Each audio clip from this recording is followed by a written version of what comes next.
घर की रोज़मर्रा की सफाई तो हम करते ही हैं, रोज़मर्रा की डस्टिंग, रोज़मर्रा की झाड़ू पोछे वगैरह तो हमारे घर में रोज़ ही होता है। लेकिन ये कि अगर घर की कुछ ऐसी चीज़ें हैं जिसकी वजह से हमारे घर में खूबसूरती में इज़ाफ़ा होता है, तो अगर वो चीज़ें साफ़ ना हो तो हमारे घर की लुक बिल्कुल अच्छी नहीं आती। और उनमें आते हैं रग्स, कारपेट्स और पर्दे वगैरह। ये चीज़ें ऐसी होती हैं जिनसे आपके घर की लुक निकलती है, और अगर ये साफ़ सुथरे ना हो तो आपके घर की लुक भी नहीं अच्छी लगती।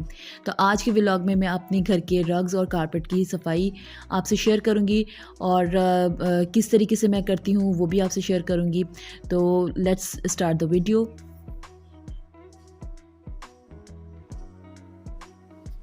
अस्सलाम वालेकुम, कैसे हैं आप सब लोग। उम्मीद करती हूँ सब लोग ठीक ठाक होंगे, खुश होंगे। मैं भी बिल्कुल ठीक ठाक हूँ। Welcome to my channel, welcome to Naaz family vlogs. और आज का व्लॉग मेरा कुछ सफाई सुथराई के हवाले से है। और आज जो है मैं कर रही हूँ अपने कारपेट्स और रग की सफाई, उसकी धुलाई करनी है क्योंकि घर में काम हो रहा था बहुत ज़्यादा। घर में धूल मिट्टी वगैरह इस तरीके से था। तो अब मैंने सोचा कि इनकी भी सफाई कर ली जाए, क्योंकि आगे जैसे जैसे सर्दी बढ़ेगी धूप भी कम हो जाएगी, और सर्दी में तो आम कपड़े भी सूखना मुश्किल हो जाते हैं। तो मैंने सोचा कि इनकी क्यों ना पहले अभी ही इनकी धुलाई कर ली जाए, ताकि फिर आगे जाके मुझे प्रॉब्लम ना हो, फिर सूखने में भी मसला होगा, और फिर ज़्यादा सर्दी में तो पानी वाला काम भी करना मुश्किल हो जाता है। तो यहाँ पर मैं बहुत घर में ही इस तरीके से मैं इसकी क्लीनिंग करूँगी। और इधर मैंने पानी में सिरका डाला है, एक होममेड सॉल्यूशन बनाऊँगी मैं, जो कि बहुत ही इफ़ेक्टिव होता है, और उससे क्लीनिंग बहुत अच्छी हो जाती है। आप जो भी दाग धब्बे होते हैं वो बहुत आसानी से हल दूर हो जाते हैं, और इसमें आपको ज़्यादा मेहनत भी नहीं करनी पड़ती।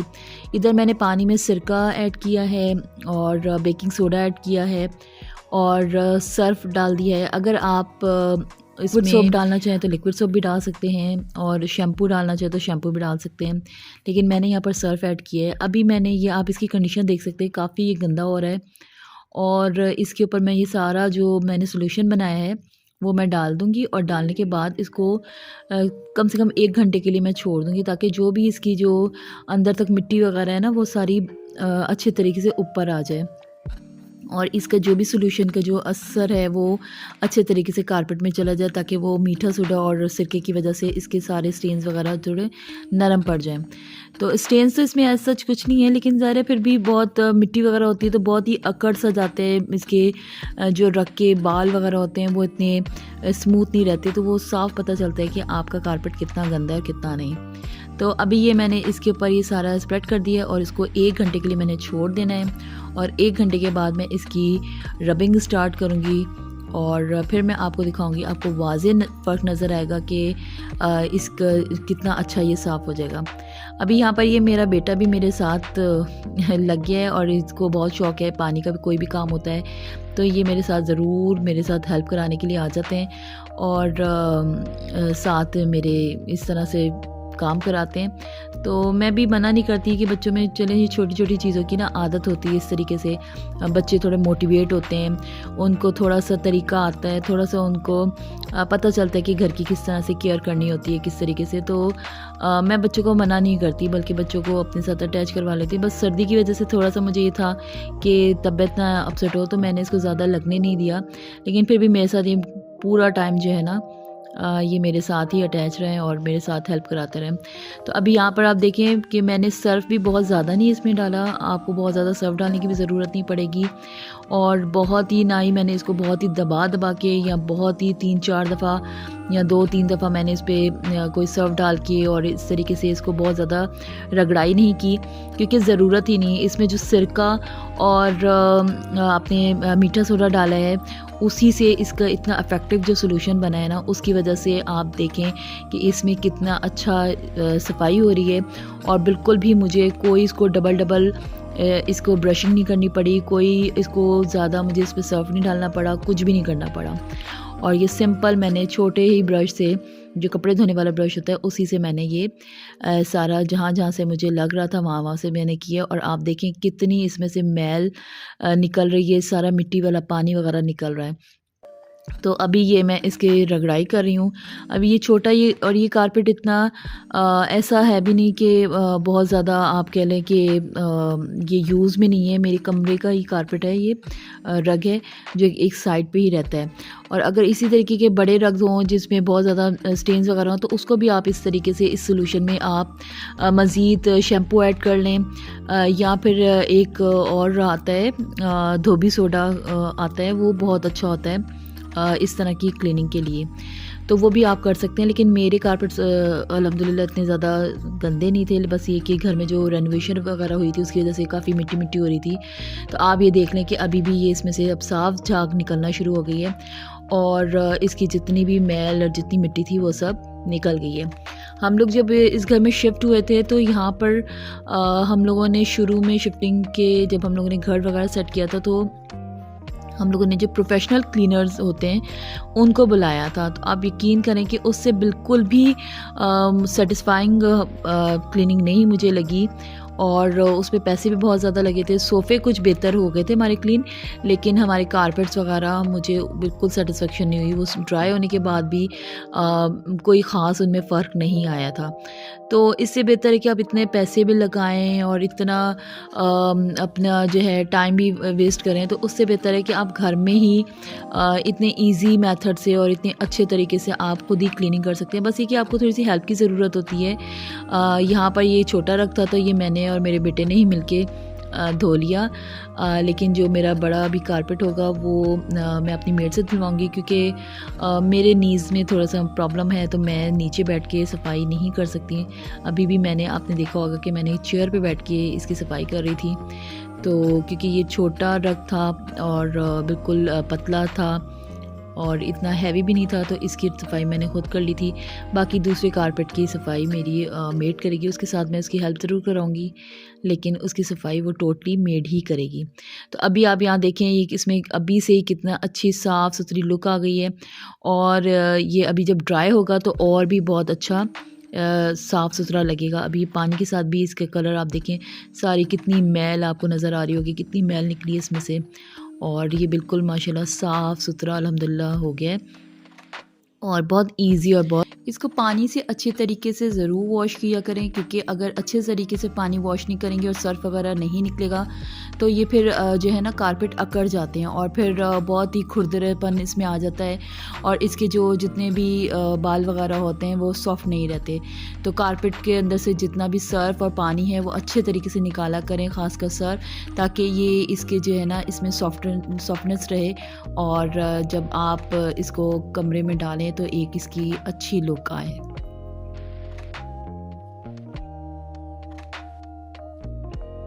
यहाँ पर ये सारा पानी वगैरह निकल चुका है एक्स्ट्रा और सर्फ भी आप देखें बिल्कुल निकल गया, बिल्कुल क्लियर पानी ही निकल रहा है इसमें से। और अब इसको मैं खड़ा करूँगी और खड़ा करने के बाद इसको रोल करने के बाद एक दफ़ा फिर इस पर पानी डालूँगी, ताकि जो भी पीछे आगे कोई भी मिट्टी वगैरह या कोई भी इस तरह का सर्फ वगैरह रह गया है तो वो अच्छे तरीके से निकल जाए। और इसको बहुत अच्छे से मैं इसमें पानी इस तरीके से डाल दूँगी। और यहाँ पर मेरे बेटे की पूरी कोशिश ये है कि मम्मा पाइप मुझे पकड़ा दें और मैं अपने कपड़े सारे गीले कर लूँ, और मुझे साथ साथ कह भी रहा था कि मम्मा मेरे ऊपर भी पानी डालें। हालांकि मौसम अब ठंडा है तो एक दो दफ़ा डांट भी खाई है मेरे बेटे ने मुझसे, लेकिन फिर भी मेरे साथ ही जो है वो अटैच रहा और मेरे साथ मुसलसल ये हेल्प कराता रहा। यहाँ पर ये पानी सारा इसका मैंने डाल दिया अच्छे तरीके से। अब इसको मैं दीवार के साथ खड़ा कर दूँगी ताकि इसका जितना भी पानी है वो निकल जाए और फिर मैं इसको दीवार पर फैला दूँगी। अभी ये मेरे घर में कुछ चेयर्स हैं इस तरीके की, ये ऑफिशियल चेयर्स होती हैं। ये मेरे हस्बैंड की ऑफ़िस की थी, फ़िलहाल घर पे आई हुई हैं क्योंकि अभी ऑफ़िस उनका बन रहा है, तो इस वजह से ये हमारे इस्तेमाल में होती हैं। तो ये भी देखिए कितनी मिट्टी मिट्टी हो गई हैं घर पे काम वगैरह की वजह से ना। मेरे घर की बहुत सी चीज़ें ऐसी हैं जो कि बहुत गंदी हो चुकी थी, जो मैं आहिस्ता आहिस्ता करके उनकी क्लीनिंग कर रही हूँ। तो यहाँ पर मैंने सोचा आज इनकी भी क्लीनिंग कर ले। ये बहुत ईजी और बहुत सॉफ्ट चेयर्स हैं और इन पे बैठने का काम करने का बहुत मज़ा आता है। मैं इसको ऑलमोस्ट अपनी नमाज़ पढ़ने के लिए इस्तेमाल करती हूँ और इसको कभी स्टिचिंग वगैरह करनी हो तो इसमें भी इसका इस्तेमाल करती हूँ। ये बहुत ही इजी यूज़ है और बहुत ही ज़्यादा कंफर्टेबल चेयर्स हैं, तो ये मुझे बहुत पसंद है। तो यहाँ पर इनकी भी मैं क्लीनिंग कर रही हूँ ताकि ये भी अच्छे से वॉश हो जाएँ, साफ़ हो जाएँ और जब ये रखी हुई हों तो बिल्कुल साफ़ सुथरी लुक आए, क्योंकि अब घर माशाल्लाह साफ़ सुथरा हो गया तो घर की चीज़ें भी साफ़ सुथरी होंगी तो ही घर की लुक आती है। जब तक घर की चीज़ों की क्लीनिंग अच्छी ना हो, घर की लुक बिल्कुल अच्छी नहीं आती। तो यहाँ पर ये चेयर्स भी मैंने अच्छे से साफ़ कर ली हैं। ये 4 चेयर्स हैं जिसमें से ये 2 बहुत ज़्यादा गंदी हो रही थी, तो मैंने सोचा कि आज इनको भी साफ़ कर लिया जाए। तो ये अब देखें ये भी बहुत अच्छे से साफ़ हो गई हैं। अब इनको भी मैं यहाँ पर अपनी लॉन्ड्री में ही रख दूँगी ताकि नेक्स्ट डे जब तेज़ धूप आए तो ये अच्छे से खुश्क हो जाएँ और फिर हम इसको ईज़िली जो है अपने इस्तेमाल में ले आएँ। तो ये घर की छोटी-छोटी चीज़ें होती हैं और थोड़े ये टास्क मुश्किल होते हैं, इनके लिए बहुत ज़्यादा टाइम चाहिए होता है और एक्स्ट्रा एफ़र्ट भी चाहिए होती है। लेकिन ये है कि अगर आप एक दफ़ा कर लें तो फिर आपके काफ़ी लंबा टाइम निकल जाता है। अब ये आज जैसे मैंने कारपेट क्लीनिंग कर ली है, रग क्लीन कर लिया है, तो ये अब ऑलमोस्ट मेरे ख़्याल से ईद पर या ईद के करीब मैं दोबारा क्लीन कर लूँगी अगर ज़रूरत होगी, और अगर ज़रूरत नहीं भी होगी तब भी वैसे भी गुज़ारा हो जाए। लेकिन अगर ज़रूरत हुई भी तो अभी भी और काफ़ी टाइम है ईद में, तो उससे पहले इंशाल्लाह मैं दोबारा क्लीनिंग वगैरह करवा लूँगी। लेकिन ये कि ये जो है महीनों में ही इन चीज़ों की जो है क्लीनिंग की ज़रूरत पड़ती है। तो अगर हम 4, 5, 6 महीनों में अगर इस तरह से एक दफ़ा क्लीन कर लें तो हमारे काफ़ी टाइम निकल जाता है। लेकिन ये कि ये बहुत ज़्यादा ज़रूरी होता है क्योंकि इसमें घर की लुक का बहुत मामला होता है। अगर घर की लुक आपको अच्छी और साफ़ सुथरी चाहिए तो इन चीज़ों की क्लीनिंग भी बहुत ज़्यादा ज़रूरी है। यहाँ पे सारा मैंने फ्लोर भी अपना पूरा क्लीन कर लिया है, जितने भी वो मिट्टी वगैरह वाला पानी था सारा पानी डाल के वाइपर वगैरह लगा लिया। और अभी मैं आपको ये अपने कारपेट की लुक दिखाती हूँ। ये देखिए कितना अच्छा साफ़ हो गया है माशाल्लाह। इसका टेक्सचर ही ऐसा है जैसा आपको लग रहा है। अगर आप ये समझ रहे हैं कि ये गंदा है या इस पे दाग है, इसमें कोई दाग वगैरह नहीं है। इसका टेक्सचर ही ऐसा है जैसे समझे थोड़ा डार्क लाइट का कॉम्बिनेशन में टेक्सचर होता है ना, ये उस तरह का टेक्सचर में हमारा कारपेट है। ये आप करीब से देखें, इसके बाल वगैरह आप देखें बिल्कुल कितने, हालांकि अभी गीला है लेकिन बहुत ही अच्छे से अलग अलग हो रहे हैं और बहुत अच्छे से साफ़ हो गया ये। तो ये नेक्स्ट डे मैंने ये दूसरा कारपेट अपने मेड से साफ़ करवाया था क्योंकि मैं बिल्कुल ये नीचे बैठ के इस तरीके से सफाई नहीं कर सकती, क्योंकि मेरे नीज़ का एक अरसे से मसला है। काफ़ी पुरानी मेरी ये प्रॉब्लम है कि मैं नीचे बैठ के कोई काम नहीं कर सकती, नमाज भी मैं नीचे नहीं पढ़ सकती हूँ बैठकर, तो उसके लिए भी मुझे चेयर वगैरह ही इस्तेमाल करनी पड़ती है। तो इस वजह से ये कारपेट बड़ा था, इसलिए ये मैंने मेड से साफ़ करवाया।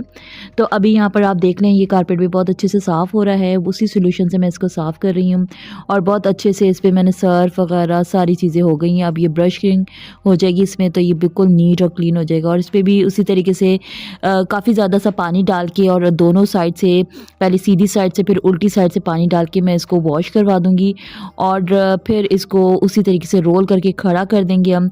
और फिर रोल करने के बाद उसके ऊपर भी मैं अच्छे से पानी बहुत ज़्यादा सा डालूँगी ताकि जितने भी इसमें से सर्फ वगैरह वो निकल जाए और ये फिर ये अकड़े वगैरह नहीं, क्योंकि अगर इसमें सर्फ रह जाएगा तो फिर इसमें एक अकड़ सी आ जाएगी कारपेट में, जो कि आपको फिर उसको यूज़ करने में भी बहुत अजीब सा लगेगा। तो यहाँ पर ये मेरी क्लीनिंग हो गई है ऑलमोस्ट कारपेट की, और रग्स वगैरह भी मैंने आपके साथ शेयर कर दी हैं, चेयर्स भी शेयर की हैं जिस तरह से मैं क्लीनिंग की है अपनी। तो उम्मीद करती हूँ कि आपको ये मेरा व्लॉग अच्छा लगेगा और आप लोग कुछ ना कुछ सीखेंगे। अगर आपको अच्छा लगा और आप मेरे चैनल पे नए हैं, आपने मेरे चैनल को अभी तक सब्सक्राइब नहीं किया, तो मेरे चैनल को जल्दी से जाकर अपने प्यारे प्यारे हाथों से जल्दी से मेरे चैनल को सब्सक्राइब कर लें और अपने फ्रेंड्स एंड फैमिली में ज़रूर शेयर करें और इसको लाइक करना भी मत भूलिएगा। तो अब आपसे मैं चाहूँगी इजाज़त, मुझे दुआ में याद रखिएगा, अपना ख्याल रखिएगा और मेरे चैनल को सब्सक्राइब करना मत भूलिएगा। आपसे इंशाल्लाह मुलाकात होगी अब नेक्स्ट व्लॉग में। तब तक के लिए अल्लाह हाफ़िज़।